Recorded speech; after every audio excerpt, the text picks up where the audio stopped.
So welcome guys. इस tutorial में हम बात करेंगे फंक्शन बेस्ड कंपोनेंट के बारे में। फंक्शन बेस्ड कंपोनेंट के जो की पॉइंट्स है वो क्या है। सबसे सिंपल है, इसमें हुक्स यूज़ करते हैं। Reusability is both available in class based and the function based. अब इसको हम क्लास वर्सेस फंक्शन में अगर डिफाइन करें तो ये स्टेटलेस होता है। फंक्शन बेस्ड कंपोनेंट्स की अपनी कोई स्टेट नहीं होती। फॉर एग्जांपल अगर मैं बताऊँ क्लास बेस में क्या रहता है, उसकी अपनी स्टेट्स रहती हैं, कंपोनेंट की अपनी स्टेट रहती हैं। फॉर एग्जांपल माउंट हो रहा है, अपडेट हो रहा है और डिस्ट्रॉय हो रहा है। Okay, this is called a state of the component. उसके अपने वेरिएबल्स भी रहते हैं। वेरिएबल्स हम डिफाइन करते हैं दिस डॉट स्टेट में। ओके, सो वो स्टेट और ये स्टेट में फ़र्क है। वो वेरिएबल्स जो है हम करते हैं रिएक्ट के, वो दिस डॉट स्टेट करके करते हैं।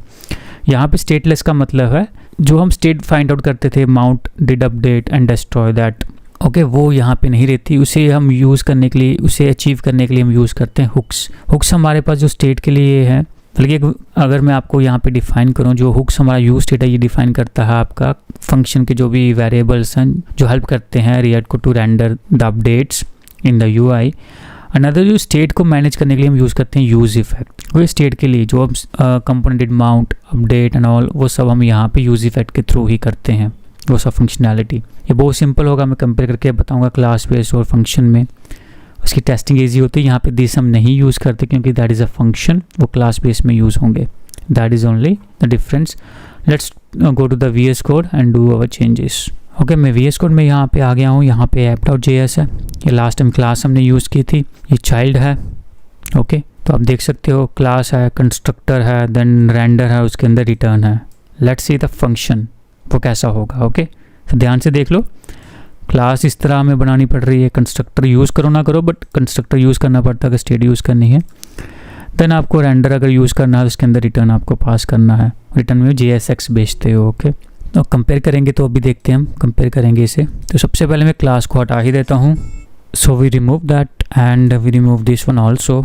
सो अब हम क्या करेंगे, यहाँ पे हम सीधे फंक्शन लिखेंगे और यहाँ पे फंक्शन का नाम मैं दे देता हूँ ऐप फंक्शन, दैट्स इट। और यहाँ पे हम अपनी JSX रिटर्न कर देंगे और यहाँ पे मैंने H1 कर दिया और यहाँ पे लिख दिया हमने parent component. So that is parent component.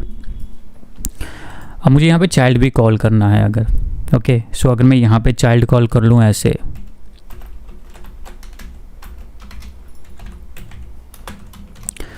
So B क्या बोल रहा है, मस्ट हैव वन पेरेंट। तो आप दो तीन एलिमेंट नहीं भेज सकते। आपको एक पेरेंट बनाना, उसमें जितना मर्जी आप कर लो, that is up to you. But आप ऐसे नहीं कर सकते, दो पेरेंट भेज दोगे, देन JSX काम नहीं करती है। उसके लिए आपके लिए मस्ट हैव वन पेरेंट। तो हम एक काम करते हैं, डिव बनाते हैं, then Ctrl+X, Ctrl+V and let me format. Okay, तो कितना सिंपल है। फंक्शन लिया, ऐप लिया और रिटर्न कर दिया, दैट्स इट, कुछ और नहीं किया। सेम चीज़ हम क्या करते हैं चाइल्ड में, क्लास को करते हैं रिमूव।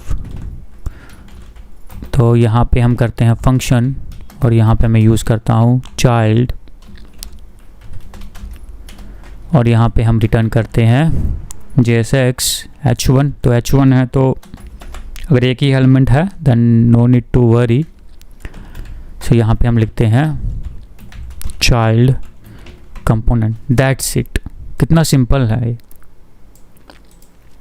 ओके, तो अभी से हम करते हैं रन npm स्टार्ट। सो यहाँ पे हमारा चाइल्ड इज़ नॉट डिफाइन आ रहा है। ओके, सो लेट मी सी, चाइल्ड डिफाइन नहीं आ रहा क्योंकि हमने ऊपर से रिमूव कर दिया है, हमें इंपोर्ट करना था वो, दैट्स इट द प्रॉब्लम। तो अब आप देख सकते हो पेरेंट एंड चाइल्ड हमारा काम कर रहा है। यहाँ पे हमने HI दे दिया, HI कुछ नहीं है, इट शुड बी H1।